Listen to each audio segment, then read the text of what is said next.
and welcome to the online class, Marriage and Close Relationships. My name is Pamela Norcross, and I will be your instructor. Today's lecture is on non-standard work hours and the impact on marriage. This lecture will be broken down into 3 parts, Part 1, Part 2, and Part 3. This lecture is progressive, so please watch them in order. So the objectives, Part 1 is to define and discuss what non-standard work hours are and who is involved in non-standard work hours. Part 2 is to discuss theory, and Part 3 is to discuss how non-standard work hours affect marriage, as well as to discuss future directions. So what are non-standard work hours? It is an employment arrangement that differs from the standard Monday through Friday, 9 a.m. to 5 p.m. It's typically employed at an employer location while under the control of an administrator or a boss. It includes evening shifts, night hours, weekend hours, split schedules, flexible or rotating schedules that all fit outside the normative 9 to 5 work week. It is estimated that 33% of employees in the United States have non-standard work hours, which is about 1/3 of the U.S. working population. So who typically works non-standard work hours? It tends to be predominantly working class, blue-collar workers within the service sector. This includes people such as policemen, bus drivers, cooks, factory workers, customer service, which a lot are 24 hours, dishwashers, road construction, and government employees. But there are also middle-class and upper-class workers such as healthcare providers, nurses, physicians, and anyone that helps keep facilities running for 24 hours.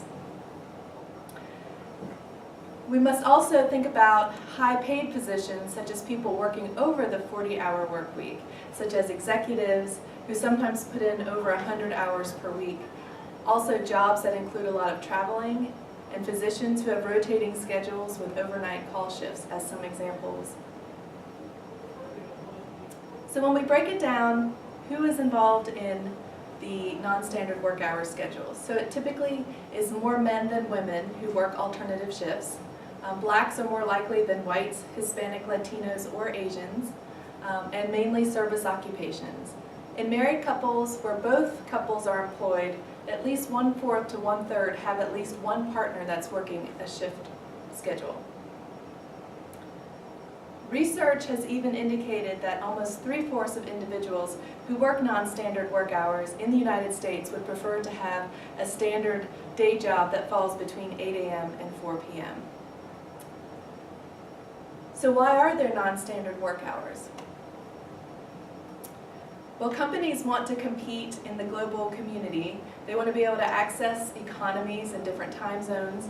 They want to have 24-hour access globally as well as in the U.S.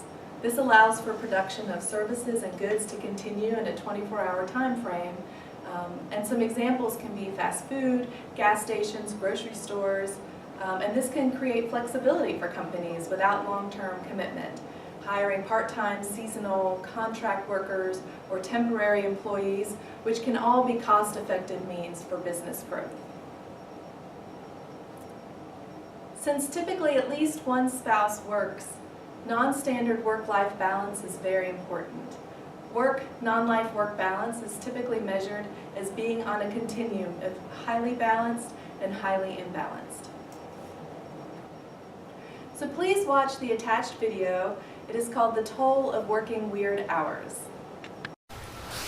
Live from Studio 5 in New York City, this is the News at 6.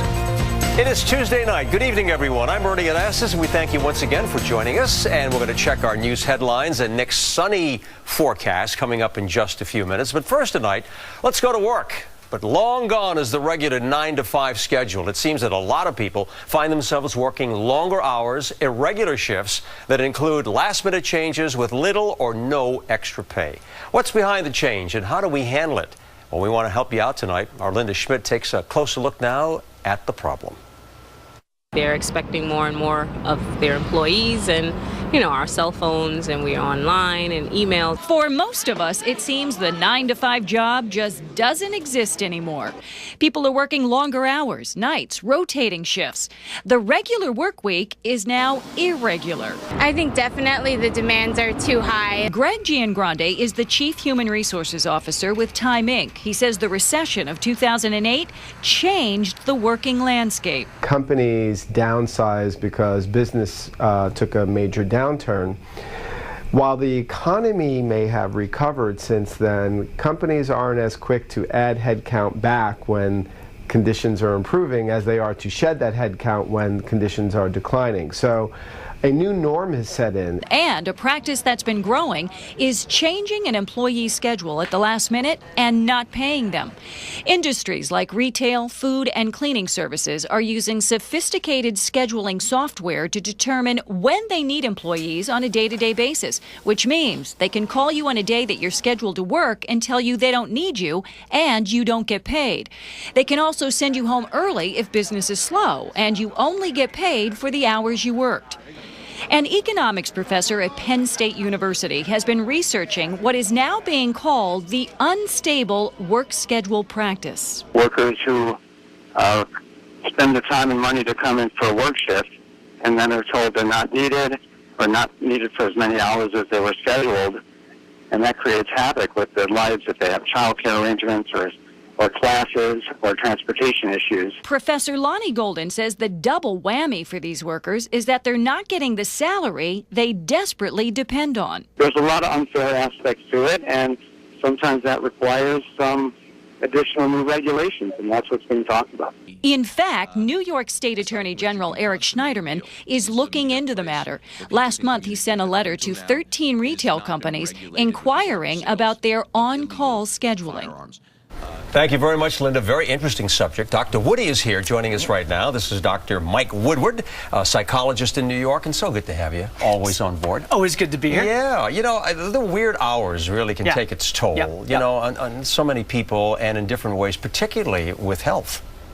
Yeah, well, according to the Economic Policy Institute, about 17% of all working Americans have these weird or unstable schedules. Right. So by unstable, we're talking about being on call, working based on customer demand, and anything where you're going to be in an unusual sort of shift that may not make sense or may throw you out of your regular schedule. You get into the retail business, food service, healthcare, all of those areas. Agriculture, all those areas. Exactly. They're working strange schedules, and it can really throw you off, and it really does have a toll on your health. Yeah, it does. Well, sleep, for example, that's a difficult problem, and family conflicts as well. Run through that for us. Yeah, here's what drives a lot of this in the conflict. It's really about the unpredictability. So we all like to be able to predict what's going to happen. We all know when the sun's going to rise. It makes us happy when we're going to get up. Yep. But when you're in an unstable schedule, you can't really know when you're going to get called on. Yeah, you can't regulate things. Yeah, or when things are going to happen. So what happens is you can't plan your child care.